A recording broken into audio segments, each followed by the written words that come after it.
I am in the Arcata Community Forest, and towering above me is an approximately 20-foot tall old-growth redwood stump lined with a series of intricate, artistically crafted wood carvings along its length. Oh, and there's other curiosities about these wood carvings. And today, I am going to be meeting with a few folks who just might be able to shed a little insight into the mysterious wood carvings in the Arcata Community Forest, right here on Humboldt Outdoors.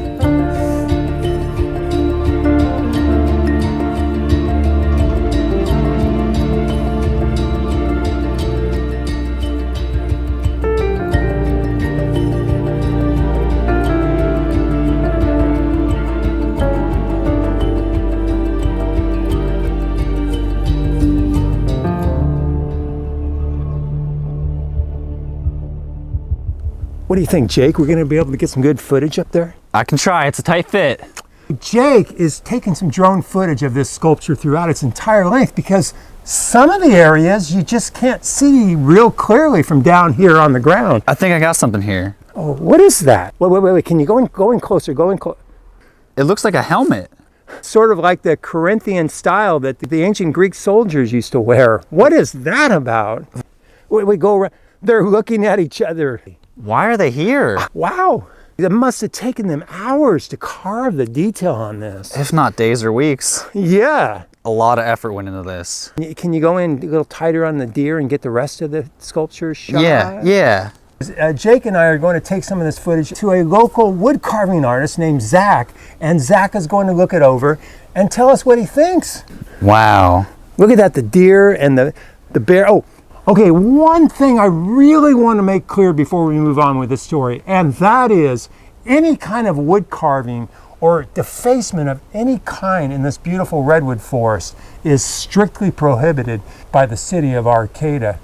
These sculptures, however, are accepted in the forest as sort of a legacy art from a past era and are also protected by the city of Arcata. And there is no wood sculpture whatsoever that could compare with the natural beauty found in this redwood forest. Okay, Ray, I think I got enough. Okay, so we'll meet you up at Zach's woodworking studio and maybe we'll learn some more. Let's go. Let's go.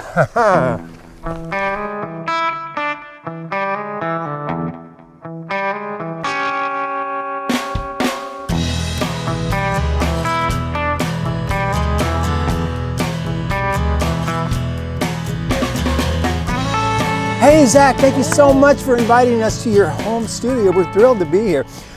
Jake went out and filmed a bunch of footage with his drone of the carvings up close, different angles, and we can't wait to show that to you so you can kind of weigh in and see what you think. I'm looking forward to it. Okay, well, before we get there, would you mind telling us a little bit about your artwork? Well, right in front of me I have examples of things I do. You know, these are bowls I make out of redwood.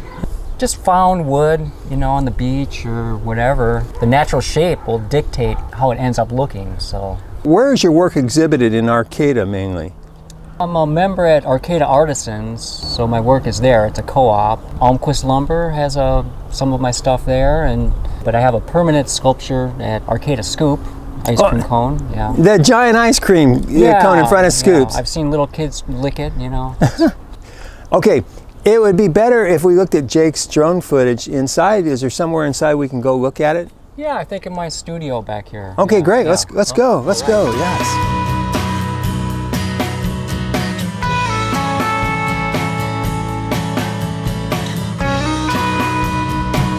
All right.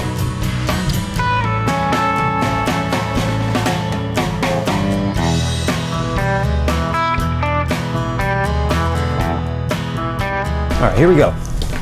Okay, that's the bottom sculpture. You can see there in the bottom. So there's some close-ups of that. Wow. Okay. So yeah, that human face looks like that was chiseled. Yeah, where you can see the grain is kind of wild like that. We call that like burl redwood. And we're moving up, and then you have the deer. A lot of hand hand tools. You know, probably roughing it out, which is what I do with most of my sculptures. I'll have a chainsaw and get it roughly shaped, and then I'll come in with chisels or different tools like that. That's a deer. Now we're moving up to the top, some kind of a bear cub. Whoever did it was going for realism, especially the bears are very stylized. Looks almost like it's unfinished, or is it just really weathered? Maybe their intention was to leave it like that, you know.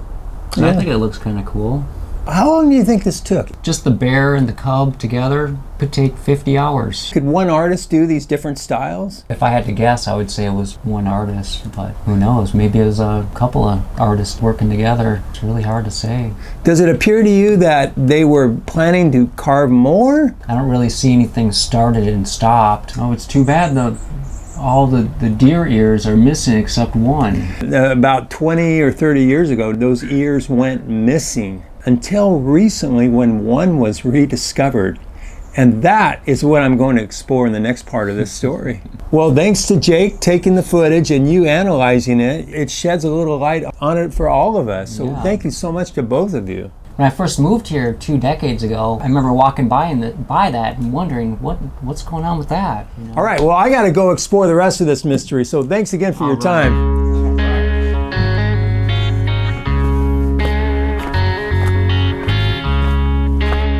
I am back in the Arcata Community Forest, and as I was explaining to Zach, about 20 years ago or so, the wooden ears on the 2 deer sculptures went missing. That's 4 missing ears. And those 4 deer ears completely vanished, never to be seen again until the summer of 2018, when a man named Doug Renwick walked into the Arcata City Hall and announced that he had one of the missing deer ears. And that man, Doug Renwick, is right here up at the octopus tree. And he's agreed to meet me here to tell me the whole story.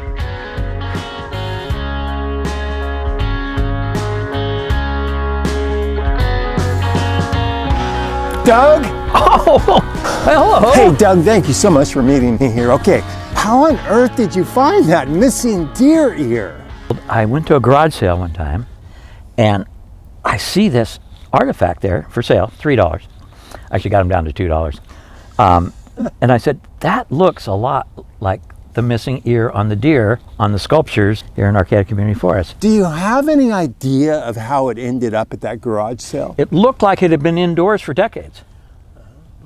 So I didn't get the feeling like somebody had just recently discovered it. And that's why I thought that it had probably just been kicking around this house and nobody really knew it was. Was it crack? Were there any cracks in it? There is a crack in it, but I suspect that was there when it was on the deer itself, you know. It is pretty thick of wood, you know, so it's like a pretty good chunk of wood. Could you tell if the ear was sawed off with a clean cut, or was it snapped? It was broken. It was snapped off. How could you tell? Well, you can tell with saw mark. Okay, you know. there was no saw mark. No, there was no saw mark, Okay. and you know, it is in a fairly exposed area. There's whole trees that get blown down up here, and so I suspect that it was just, it naturally had broken off. It was probably the most vulnerable part of the sculpture. Okay, so what happened when you brought it into the Arcata City Hall? I went up to the front counter and I said, I believe I have a piece of one of the sculptures that's out in the redwood forest, and I gave it to them. I posed for a photograph with it on my side of my head. They were quite happy to see it. I think the ear, it came from the forest and was left in the forest and has returned to the deer in the forest. So I think that's a happy thing. All right, let's go take a walk and, All righty. see. Come Here, on, Lala, let's you've go been out. waiting for this. Yeah, she's ready to go. There we go. You're going to give me a hand up?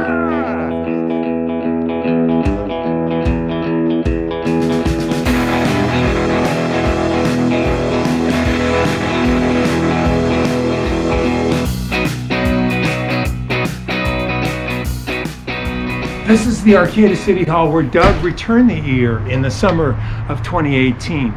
Now, I've learned that after he brought the ear here, it was given to a city employee to reattach the ear onto the original sculpture. And that city employee has agreed to meet with us up at the sculptures to tell his part of the story.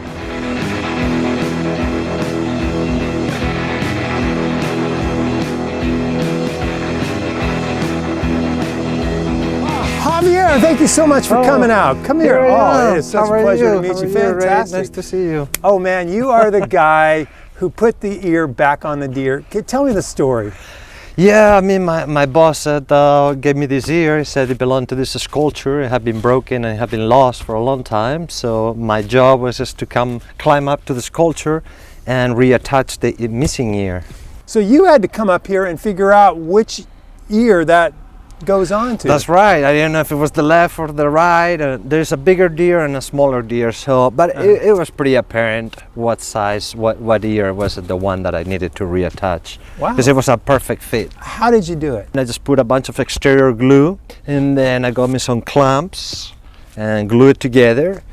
I put a long screw through the ear into the head that you can barely see. It's on the back. How did you feel when you reattached the ear to the deer? You're up there, you put the deer ear, and how did you feel when you did that? It was actually a really fun, odd job, you know. Yes, we're really honored to have this sculpture here. I mean, it's been here for many decades. Whatever person made it probably was a professional, because it has a lot of detail and it has a lot of difficulty just because right where it's at, you know, this goes up 20 feet up there, so Yeah. it must have taken a long time and a lot of effort. Thank you so much for your time. Anytime, man. I you're really welcome. appreciated it. Thanks for your work. And thanks for all you do for the city of Arcata. My pleasure. Well, that's it for me today. I'm going to go take a little short walk here on Trail 1, and I'll show you some scenes along the way. But you know, I just hope today's story might just encourage you to get out there and experience the beauty and sometimes even the mystery that can be found in Humboldt outdoors.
The ear deer. Deer ear. Yeah.